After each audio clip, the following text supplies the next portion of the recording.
ये लड्डू बनाकर खाएं, कमर की दर्द, जोड़ों की दर्द और जिस्म की कमज़ोरी को भूल जाएं। अस्सलाम वालेकुम, मैं हूं शाह मोहम्मद रफ़ी और आप देख रहे हैं food secret recipe YouTube channel. तो आज हमारे किचन में बने हैं बहुत ही ज़बरदस्त से हेल्दी लड्डू। जिन लोगों को कमर की दर्द, जोड़ों की दर्द और जिस्म की कमज़ोरी की प्रॉब्लम होती है, उनके लिए बहुत ही ज़बरदस्त सी रेसिपी है। पुराने ज़माने की रेसिपी आपके साथ शेयर करेंगे जो हमारे बुज़ुर्ग हमारे लिए बनाते थे। बगैर स्किप किए आपने ये पूरी वीडियो देखनी है। तो अगर आपको ये आज की रेसिपी अच्छी लगे, इसको लाइक करें, शेयर करें और मेरे चैनल को सब्सक्राइब करें जिसका नाम है फूड सीक्रेट रेसिपी, और साथ में नोटिफिकेशन को प्रेस करें ताकि मिल सके आपको मेरी हर आने वाली वीडियो सबसे पहले देखने के लिए। तो और मुझे कमेंट्स बॉक्स में ज़रूर बताइएगा कि आज की रेसिपी आपको कैसी लगी। तो आइए फिर देखते हैं आज की बहुत ही ज़बरदस्त सी रेसिपी। तो आइए अल्लाह पाक के नाम से आज की बहुत ही ज़बरदस्त सी हेल्दी लड्डू बनाने की रेसिपी शुरू करते हैं। तो लड्डू बनाने से पहले छोटी सी तैयारी करेंगे। तो कच्चा नारियल ले लिया मैंने एक अदद, इसको तोड़ लिया था और अच्छी तरह धो लिया था। आधा किलो लिया अखरोट, आधा किलो काजू और आधा किलो बादाम। बादाम को, काजू को, अखरोट को मोटा मोटा कूट लेंगे और नारियल को करेंगे कद्दूकश। तो देखिए नारियल को मैंने कद्दूकश कर लिया, अखरोट को और बादाम को मैंने और काजू को मोटा मोटा कूट लिया। देखिए कितना ज़बरदस्त हमारा नारियल तैयार हो गया, कितना ज़बरदस्त हमने इसको मोटी साइड से कद्दूकश किया। अगर आपके पास कच्चा नारियल नहीं है तो आप इसको स्किप कर सकते हैं। इसकी जगह पर ड्राई कोकोनट का भी इस्तेमाल कर सकते हैं जो ईजीली मार्केट से मिल जाता है। अब आपको बताते हैं किशमिश का। तो देखिए आधा कप लिया मैंने कद्दू के बीज, आधा कप किशमिश लिया मैंने लंबी वाली और आधा कप लिया मैंने किशमिश गोल वाली। आपको जो भी पसंद है इसके अंदर शामिल कर सकते हैं। कद्दू के बीज इजीली मिल जाते हैं, अगर नहीं मिलते तो आप इसको स्किप कर सकते हैं। इसकी जगह पे आप 4 मगज़ भी शामिल कर सकते हैं, इसके अंदर आधा कप। इन सारी चीज़ों को मैंने अच्छी तरह धो लिया था। तो बनाने के लिए मैंने 2 कप लिए अलसी। अलसी को मैंने पैन के अंदर शामिल कर दिया। फ्लेम ऑन करेंगे, फ्लेम मीडियम रखेंगे और मीडियम फ्लेम के ऊपर अलसी को हमने ड्राई रोस्ट करना है 5 से 7 मिनट के लिए। अलसी को हमने मीडियम फ्लेम के ऊपर अच्छी तरह भूनना है जब तक कि इसके अंदर से आवाज़ आनी शुरू नहीं हो जाती, और इसको आपने छोड़ना नहीं है, चलाते जाना है। ये देखिए इसके अंदर से आवाज़ आनी शुरू हो गई है।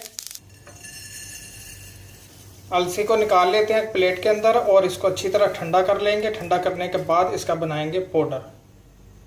अलसी को निकाल के रख दिया ठंडा होने के लिए। इसी पैन के अंदर शामिल कर देंगे 3 कप भर के आटा। ये 1 कप है और ये 2 कप, और इसके अंदर शामिल कर देंगे 1.5 कप भर के कोकोनट ऑयल। आप इसके अंदर देसी घी भी शामिल कर सकते हैं, लेकिन कोकोनट ऑयल बहुत ही हेल्दी होता है, इजीली आपको कुकिंग वाला मिल जाता है। 1.5 कप भर के मैंने इसके अंदर कोकोनट ऑयल शामिल कर दिया है। ये वाला मैंने इसके अंदर शामिल किया, आपको दिखा देता हूँ। ये वाला स्लो फ्लेम के ऊपर आपने आटे को 10 से 15 मिनट के लिए अच्छी तरह भूनना है। बिल्कुल भी आपने फ्लेम हाई नहीं करनी, मीडियम नहीं करनी, स्लो फ्लेम के ऊपर आटे को आपने चलाते जाना है और 10 से 15 मिनट के लिए अच्छी तरह आटे को भूनना है जब तक कि आटे से बहुत ही प्यारी खुशबू आनी शुरू नहीं हो जाती और इसका कलर नहीं चेंज हो जाता। कलर आ गया है और 15 मिनट के लिए मैंने स्लो फ्लेम के ऊपर इसको भूना है। बहुत ही प्यारी सी इसकी खुशबू आ रही है। आटा भून गया हमारा। आटा भूनने में आपने जल्दी नहीं करनी वरना पूरी मेहनत आपकी खराब हो जाएगी अगर आटा कच्चा रह गया तो। अब मैंने इसकी फ्लेम बंद कर दी है। आटे को भी निकाल लेते हैं और बनानी है हमने गुड़ की चाशनी, उसका आपको बताते हैं।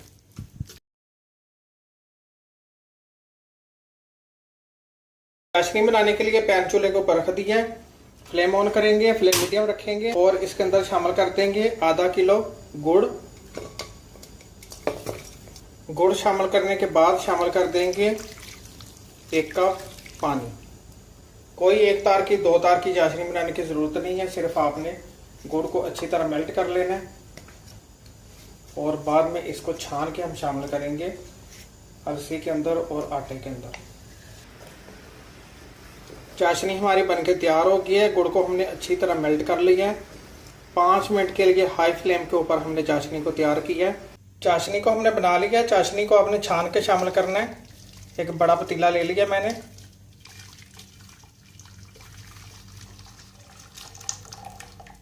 देखा आपने छानने का ये फायदा होता है। अलसी को भी ठंडा करके पाउडर कर लिया था, इसको भी शामिल कर देते हैं। सौंफ और जायफल जवतरी का पाउडर और इलायची का पाउडर शामिल कर देंगे 1.5 टेबलस्पून। नारियल का बुरादा शामिल कर देते हैं आधा कप। नारियल शामिल कर देते हैं, कुटे हुए बादाम, काजू और अखरोट जो मैंने आपको बताए थे वो इसके अंदर शामिल कर देते हैं।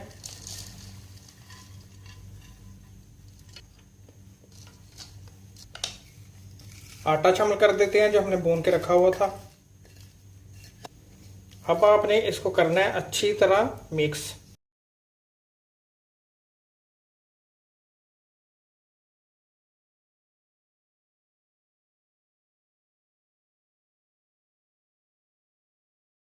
अब बनाते हैं इसके लड्डू।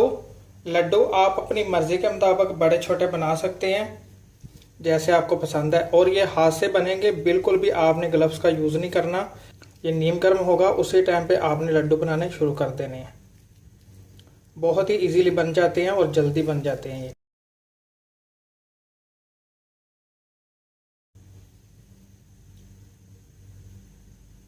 देखा आपने कितना ज़बरदस्त ये लड्डू बन गया। ज़्यादा आपने इसको ठंडा नहीं करना, ठंडा कर देंगे तो फिर लड्डू नहीं बनेंगे।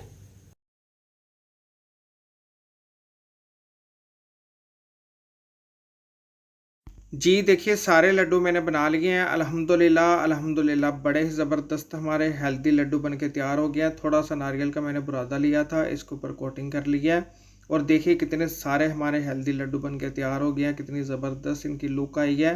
आप इनको रख के इस्तेमाल कर सकते हैं पूरे 3 से 4 महीने के लिए, ये बिल्कुल ख़राब नहीं होते। और देखिए कितने ज़बरदस्त अंदर से जूसी और सॉफ्ट लड्डू बन के तैयार हो गए हैं। रात को आपने दूध के साथ एक लड्डू खाना है, कमर की दर्द, जोड़ों की दर्द को आपने भूल जाना है। तो अगर आपको जो मेरी आज की रेसिपी अच्छी लगे इसको लाइक करें, शेयर करें और मेरे चैनल को सब्सक्राइब करें जिसका नाम है फूड सीक्रेट रेसिपी, और साथ में नोटिफिकेशन को प्रेस करें ताकि मिल सके आपको मेरी हर आने वाली वीडियो सबसे पहले देखने के लिए।